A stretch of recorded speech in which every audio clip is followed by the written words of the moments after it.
Josh Green here for Seconds Out. Delighted to be joined by Daniel Dubois here in Wales. How are you doing today, Caroline? I'm very well, enjoying the show. So far it's been amazing and I've just been soaking it in. What's it like sitting ringside at a show? You're obviously usually in the ring. Is it a little bit of a different experience for you? Oh, it's a very different experience. I enjoy it because, I'm not taking punches. I get to dress up, I get to, just enjoy the night. It's different watching it from the outside in.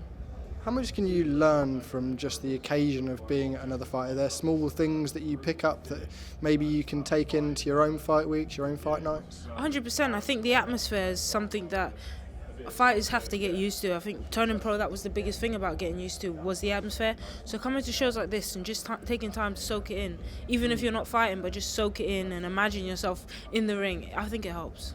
At the stage you're in your professional career now, are you completely used to what it's like as a fighter? Or is that still something that makes you nervous, that gets you in that place? I feel like I've definitely zoned in more and gotten all used to it. But it's still, when it's big and it's loud and it's intense and on top of you, everyone's gonna be like, whoa. And now, of course, you're a star of Stable, the BBC documentary. I had the pleasure of watching that over the last couple of weeks. Did you enjoy it? Yeah, really enjoyed it. That's the most important thing, right? Yeah. It was interesting to see the dynamic between you and Shane. Obviously, Daniel was in the documentary as well. I mean, it's a real close, tight-knit team. Is that kind of a little bit different to anything else you've sort of experienced with a team? Yeah, obviously this is my first pro fighting experience.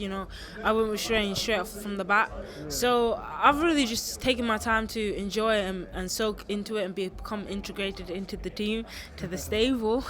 And I've enjoyed it so far. I think it's been a great gym to be a part of, and I feel like we're surrounded by fighters that are just all gunning for the top. No one's saying, oh, I want to settle at British, I want to settle at this level. They're all going, I want to go for world titles, I want to be undisputed, I want to be the best ever.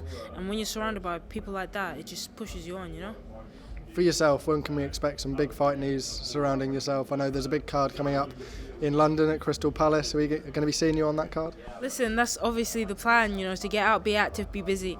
But nothing has been jotted in, nothing's been written down and confirmed. So until it happens, fingers crossed.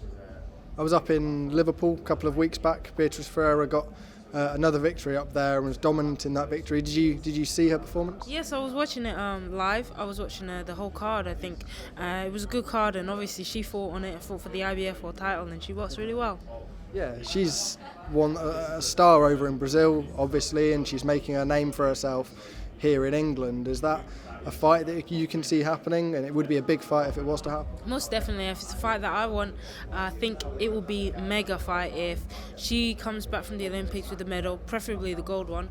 I come with my belts, and we have a massive unification, hopefully for the undisputed world 135-pound division. And I think to find out who's the best, which I know is me, I think it'll be great. I know that fight's been mentioned before, and it's been in a position where it's nearly been there. Why, in your opinion, wasn't that the right time?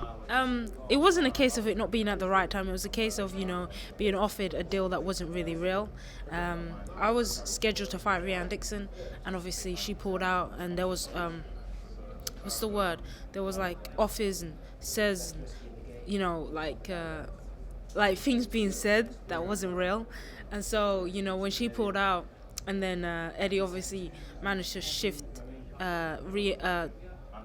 Beatrice into the decision, it was I was already scheduled to fight somebody else. I couldn't just suddenly drop that, go for that one, because there was no guarantee it was going to happen. There was no guarantee that, boxing's a very funny game, and if you're not into the politics of it, it's very easy to get blown away by the the whimsical side of it. And Eddie's a great talker. He could sell sand to the Arab, to Saudi Arabians, and so he's a very good talker.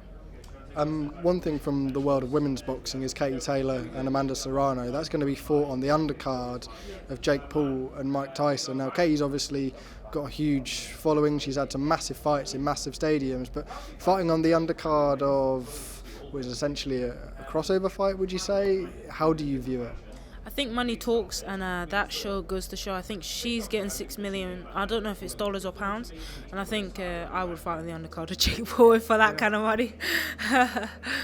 Final thing from me, and I'm sure you knew this one was coming. Daniel Dubois, of course, or in a huge fight over on the 5v5 card with Filip Hrgovic. Another chance to insert himself into a world title and win that first world title. Hopefully the IBF will be on the line. I'm not sure if that's confirmed yet. How do you see it going? I think it's going to be a good fight. I think both of them are very... they are good points to their career, I think, and they're both pushing on. I'm not too sure what's going to happen. I'm no longer a part of, Daniel's camp, so I can't really say. I don't know how he's been looking. I haven't watched his last fight, so it's hard for me to say. But, I wish him the best, and whatever happens, happens. Caroline, really appreciate your time.